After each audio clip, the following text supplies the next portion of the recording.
ശരിക്കും നല്ല feel good മൂവിയാണ്. കോമഡി നന്നായിട്ട് വർക്കായിട്ടുണ്ട് കേട്ടോ. പിന്നെ ആക്ച്വലി പെർഫോമൻസ് പറയണം, എല്ലാവരും അടിപൊളിയായിട്ട് പെർഫോം ചെയ്തിട്ടുണ്ട്. സെക്കൻഡ് ഹാഫിൽ കോമഡി ഒക്കെ നന്നായിട്ടുണ്ട്, നല്ല രീതിയിൽ എൻജോയ് ചെയ്തിട്ടാണ്.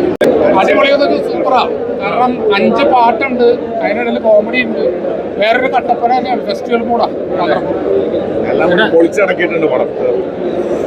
ഒരു വെറൈറ്റി കഥ, കോമഡിയാണ്, കോമഡി ചേർന്നാണ്. നിങ്ങളെല്ലാവരും കണ്ടിട്ട് അഭിപ്രായം പറഞ്ഞു. യെസ് സെക്കൻഡ് ഹാഫ് ഒക്കെ മരണ കോമഡിയാണ്. കണ്ടു കഴിഞ്ഞാൽ നിങ്ങൾക്ക് എല്ലാവർക്കും മനസ്സിലാവും. അതൊരു വെറൈറ്റി ഒരു പടമാണ്. എന്തായാലും പോയി കാണണം പടം. ഫാമിലിക്ക് പറ്റിയൊരു പടമാണ് ഈ സിനിമ. അങ്ങനെ എടുത്ത് പറയാനുള്ള ഫ്ലോപ്പൊന്നുമില്ല. ഇല്ല, നമുക്ക് പടം തുടങ്ങുമ്പോൾ ലാസ്റ്റ് വരെ നമുക്ക് കണ്ടിരിക്കാവുന്നൊരു നല്ല സുന്ദര മൂവി എന്ന് തന്നെ പറയാം. അടിപൊളിയായിട്ടുണ്ട്. വിഷ്ണുവിൻ്റെ കയറി വൺ ബാക്കാണ്. പിന്നെ നായികയുടെ കാര്യം പറയാതിരിക്കാൻ പറ്റില്ല, നല്ല അടിപൊളിയായിട്ടുണ്ട് കേട്ടോ. നാച്ചുറൽ ആയിട്ടുള്ള ഒരു പടമാണ്. നമുക്ക് എല്ലാം നന്നായിട്ട് എൻജോയ് ചെയ്യാൻ പറ്റും. ഒരു കോമഡി നന്നായിട്ടുണ്ട്, നന്നായിട്ട് ആസ്വദിച്ചിട്ടുണ്ട്. എല്ലാവരും അങ്ങനെ പറയാൻ പറ്റില്ല, എല്ലാവരും നന്നായിട്ട് അഭിനയിച്ചിട്ടുണ്ട്.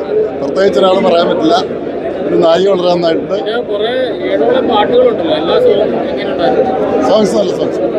അതാണ് ഫാമിലിക്കൊക്കെ ഇഷ്ടപ്പെടുന്ന ഫാമിലി ഇഷ്ടപ്പെടുന്ന ഫാമിലി എന്റർടൈൻമെന്റ്. Thank you. കോമഡിയാ, ഫാമിലിക്കൊക്കെ ഭയങ്കരമായിട്ട് എൻജോയ് ചെയ്യാൻ പറ്റിയ ആഫ്രിക്ക പൊളിച്ചിട്ടുണ്ട്. എല്ലാവരും ഒരു ഫീൽ ഗുഡ് മൂവിയാണ്. ആഷിഖയുടെ അടിപൊളി ഡയറക്ഷൻ, വിഷ്ണുവിൻ്റെ ഒരു നല്ലൊരു സിനിമ, അടിപൊളിയാണ്. ഇൻട്രോയില് ശേഷമാണ് നമുക്ക് ഇച്ചിലൂടെ രസിക്കുന്നത്. നല്ല രസമുള്ള പടമാണ്.